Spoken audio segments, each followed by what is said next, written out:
when I look for a speaker, I always look for somebody that can engage the audience by telling a good story. Matthew has a very interesting message that he's able to provide to businesses, whether they were small, two-person businesses, or whether it's a larger corporation. He's almost somewhat vulnerable because he tells a lot about himself that most people would hide, but he gets those out there and he explains how he overcame a lot of challenges to be where he's at today. So that personable style, I think, resonates very well with crowds. He had a line of about 35 to 40 people afterwards that came up and spoke with him, and I mean, it was almost an hour after he finished speaking. He really wants to help, and he truly has a passion for helping businesses, and that comes across. If you are looking for a speaker, Matthew is the guy that you want to have come speak.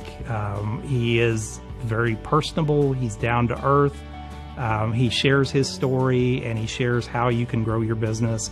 It makes you feel like you know him very well in a very short period of time. Sit down with him to get to know him because he's a fantastic guy.